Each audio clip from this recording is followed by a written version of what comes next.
ನಿತೇಶ್ ತಿವಾರಿ ನಿರ್ದೇಶನದ ಬಹು ನಿರೀಕ್ಷಿತ ಸಿನಿಮಾ ರಾಮಾಯಣ ಚಿತ್ರದಲ್ಲಿ ಸೀತೆ ಮಾತೆಯ ಪಾತ್ರವನ್ನು ನಿರ್ವಹಿಸುತ್ತಿರುವ ಸಾಯಿ ಪಲ್ಲವಿ ಅವರು ಇದರಲ್ಲಿ ಸೀತೆಯಾಗಿ ನಟಿಸೋದು ಅಷ್ಟೇ ಅಲ್ಲದೆ ಸಿನಿಮಾದಲ್ಲಿ ಸೀತೆಯ ಪಾತ್ರ ಮಾಡೋಕೆ ತನ್ನ ಆಲೋಚನೆಗಳಲ್ಲಿ ಅತ್ಯಂತ ಶುದ್ಧತೆಯನ್ನು ಕಾಯ್ದುಕೊಂಡಿದ್ದಾಗಿ ಹೇಳುವುದರ ಜೊತೆಗೆ ಆವಾಗ ಹೇಳಿದ್ದ ಅನ್ನು ಕಪೂರ್ ಮಾತಿಗೆ ಕೌಂಟರ್ ಕೂಡ ಕೊಟ್ಟಂತಾಗಿದೆ.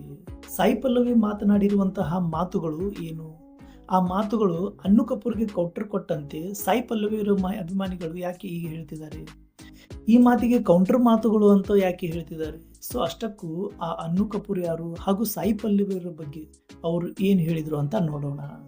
ಅಷ್ಟೇ ಅಲ್ಲ, ಈ ಸಿನಿಮಾ ಶೂಟಿಂಗ್ ನಲ್ಲಿ ಸಾಯಿ ಪಲ್ಲವಿ ಅವರ ಅನುಭವದ ಮಾತುಗಳು ಏನು ಅಂತ ಕೂಡ ನೋಡೋಣ. ಸೊ ಈ ಇಂಟ್ರೆಸ್ಟಿಂಗ್ ಆಗಿರೋ ವಿಡಿಯೋನ ಪೂರ್ತಿಯಾಗಿ ನೋಡಿ, ಹಾಗೆ ಇಷ್ಟ ಆದ್ರೆ ಲೈಕ್ ಮಾಡಿ.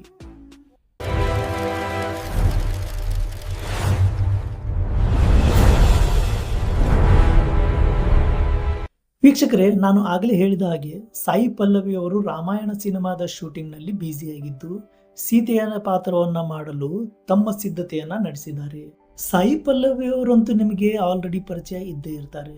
ಬಟ್ ನಾನು ಆಗಲೇ ಹೇಳಿದ ಹಾಗೆ ಅವರು ಅನ್ನು ಕಪೂರ್ಗೆ ಮಾತಿನಲ್ಲಿ ಕೌಂಟರ್ ಕೊಟ್ಟಿರುವ ವಿಷಯ ಈ ವಿಡಿಯೋದ ಇಂಟ್ರೋದಲ್ಲಿ ಹೇಳಿದ್ದೆ. ಹಾಗಾದ್ರೆ ಅನ್ನು ಕಪೂರ್ ಅಂದ್ರೆ ಯಾರು ಅಂತ ಫಸ್ಟ್ ನೋಡ್ಬಿಡೋಣ, ಆಮೇಲೆ ಸಾಯಿ ಪಲ್ಲವಿ ಅವರ ಬಗ್ಗೆ ಮಾತಾಡೋಣ. ಅನ್ನು ಕಪೂರ್ ಬಾಲಿವುಡ್ ನಟರಾಗಿದ್ದು ನಿರೂಪಕ, ಗಾಯಕ ಹಾಗೂ ನಿರ್ದೇಶಕರಾಗಿದ್ದಾರೆ. ದೂರದರ್ಶನ ಮತ್ತು ರೇಡಿಯೋ ಕಾರ್ಯಕ್ರಮಗಳ ನಿರೂಪಕರಾಗಿಯೂ ಕೂಡ ಜನಪ್ರಿಯ ಹೊಂದಿರುವಂತಹವರು. ಅಭಿನಯಕ್ಕಾಗಿ ನ್ಯಾಷನಲ್ ಫಿಲ್ಮ್ ಅವಾರ್ಡ್ ಸೇರಿದಂತೆ ಹಲವು ಪ್ರಶಸ್ತಿಗಳನ್ನ ಕೂಡ ಪಡೆದಿದ್ದಾರೆ. ಇವರು ರಾಮಾಯಣ ಚಿತ್ರಕ್ಕೆ ಸೀತೆಯ ಪಾತ್ರವನ್ನ ಮಾಡಲು ಒಂದು ಒಳ್ಳೆ ನಾಯಕಿಗೆ ಹುಡುಕುವಾಗ ಒಂದು ಮಾತನ್ನ ಹೇಳ್ತಾರೆ. ರಾಮಾಯಣ ಸಿನಿಮಾಗೆ ಆಯ್ಕೆ ಮಾಡಿದ ಕಲಾವಿದರ ಬಗ್ಗೆ ಬಾಲಿವುಡ್ನ ಹಿರಿಯ ನಟ ಅನ್ನು ಕಪೂರ್ ಬಹಳಷ್ಟು ಬೇಸರ ವ್ಯಕ್ತಪಡಿಸುತ್ತಾರೆ. ಅದರಲ್ಲೂ ಸೀತಾಮಾತೆ ಪಾತ್ರ ಹಾಗೂ ನಿರ್ದೇಶಕರ ಬಗ್ಗೆ ಬಹಿರಂಗವಾಗಿ ಆಕ್ರೋಶ ಹೊರಹಾಕಿ ಹಿಂದೂಗಳು ಶ್ರೀರಾಮನನ್ನ ಭಗವಾನ ನಾರಾಯಣನ ಅವತಾರ ಎಂದು ಪೂಜಿಸುತ್ತಾರೆ. ಸೀತಾದೇವಿ ಭಾರತೀಯರಿಗೆ ತಾಯಿಯ ಸ್ಥಾನದಲ್ಲಿದ್ದಾರೆ.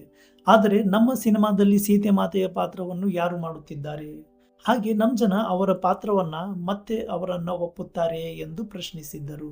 ಈಗ ಅದೇ ಮಾತಿಗೆ ಸಾಯಿ ಪಲ್ಲವಿ ಕೌಂಟರ್ ಕೊಟ್ಟಂತಾಗಿದೆ. ಯಾಕಂದ್ರೆ ಒಂದು ಇಂಟರ್ವ್ಯೂನಲ್ಲಿ ಮಾತನಾಡಿದ ಸಾಯಿ ಪಲ್ಲವಿ ಅವರು ದೇವತೆಯ ಪಾತ್ರ ಮಾಡುವುದು ನಟರಿಗೆ ಸುಲಭವಾದ ಅವಕಾಶವಲ್ಲ. ಸೀತೆಯ ಪಾತ್ರ ನಿಭಾಯಿಸುವಾಗ ಕನಿಷ್ಠ ಪಕ್ಷ ಆಲೋಚನೆಗಳನ್ನಾದರೂ ಅತ್ಯಂತ ಶುದ್ಧವಾಗಿರಲು ನಾನು ಪ್ರಯತ್ನಿಸಿದೆ.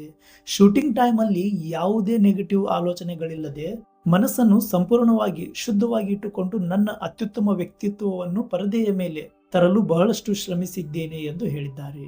ಸ್ವಲ್ಪ ಎಮೋಷನಲ್ ಆಗಿ ಮಾತನಾಡಿದ ಸಾಯಿ ಪಲ್ಲವಿ ಅವರು ತಮ್ಮ ಸಿದ್ಧತೆ ಹಾಗೂ ಪವಿತ್ರತೆಯ ಬಗ್ಗೆ ಮಾತನಾಡಿರುವುದನ್ನ ನೋಡಿ ಅವರ ಅಭಿಮಾನಿಗಳು ಇದನ್ನ ಅನ್ನು ಕಪೂರ್ ಅವರ ಟೀಕೆಗೆ ನೀಡಿದ ಕೌಂಟರ್ ಎಂದೇ ಕರೆಯುತ್ತಿದ್ದಾರೆ. ವೀಕ್ಷಕರೇ, ಸುಮಾರು 4,000 ಕೋಟಿ ಬಜೆಟ್ ನಲ್ಲಿ ತಯಾರಾಗುತ್ತಿರುವ ನಿತೇಶ್ ತಿವಾರಿ ಅವರ ರಾಮಾಯಣ ಸಿನಿಮಾ ಇಡೀ ಭಾರತೀಯ ಚಿತ್ರರಂಗದಲ್ಲಿ ಅತ್ಯಂತ ಹೆಚ್ಚು ಕುತೂಹಲ ಕೆರಳಿಸಿದೆ. 2 ಭಾಗಗಳಾಗಿ ಮೂಡಿ ಬರುತ್ತಿರುವ ಈ ಚಿತ್ರದಲ್ಲಿ ರಣವೀರ್ ಕಪೂರ್ ಶ್ರೀರಾಮನಾಗಿ, ನಟಿ ಸಾಯಿ ಪಲ್ಲವಿ ಸೀತಾಮಾತೆಯಾಗಿ ಹಾಗೂ ರಾಕಿಂಗ್ ಸ್ಟಾರ್ ಯಶ್ ಅವರು ರಾವಣನಾಗಿ ಅಬ್ಬರಿಸಲಿದ್ದಾರೆ. ಅವರಷ್ಟೇ ಅಲ್ಲ, ಇನ್ನೂ ಫೇಮಸ್ ಆಕ್ಟರ್ಗಳು ಕೂಡ ಇದರಲ್ಲಿ ಭಾಗಿಯಾಗಿದ್ದು ಬಾಲಿವುಡ್ನ ಆಕ್ಷನ್ ಸ್ಟಾರ್ ಸನ್ನಿ ಡಯಲ್ ಹನುಮನಾಗಿ ಮತ್ತು ರವಿ ದುಬೆ ಲಕ್ಷ್ಮಣನಾಗಿ ನಟಿಸುತ್ತಿದ್ದಾರೆ. ಇದರೊಂದಿಗೆ ಹಿರಿಯ ನಟ ವರುಣ್ ಗೋವಿಂದ ದಶರಥನ ಪಾತ್ರ ನಿರ್ವಹಿಸುತ್ತಿದ್ದು, ಜೊತೆಗೆ ಕೈಕೆಯಾಗಿ ಲಾರಾ ದತ್, ಮಂಡೋದರಿಯಾಗಿ ಕಾಜಲ್ ಅಗರ್ವಾಲ್ ಮತ್ತು ಶೂರ್ಪನಖಿಯಾಗಿ ರಕುಲ್ ಪ್ರೀತ್ ಸಿಂಗ್ ಕಾಣಿಸಿಕೊಳ್ಳುತ್ತಿದ್ದಾರೆ. ಇಷ್ಟೆಲ್ಲ ಸ್ಟಾರ್ ಗ್ರೂಪ್ ಹೊಂದಿರುವ ಈ ಸಿನಿಮಾ ಎಷ್ಟರ ಮಟ್ಟಿಗೆ ದಾಖಲೆ ಮಾಡುತ್ತೆ ಅಂತ ರಿಲೀಸ್ ಆದ ಮೇಲೆ ಕಾದು ನೋಡಬೇಕು. ಅಷ್ಟಕ್ಕೂ ಸಾಯಿ ಪಲ್ಲವಿಯವರ ಮಾತು ಹಾಗೂ ಸೀತೆ ಮಾತೆಯ ಪಾತ್ರಕ್ಕೆ ಸಾಯಿ ಪಲ್ಲವಿ ಅವರನ್ನ ಸೆಲೆಕ್ಟ್ ಮಾಡಿರುವ ಬಗ್ಗೆ ನಿಮಗೇನು ಅನ್ಸತ್ತೆ?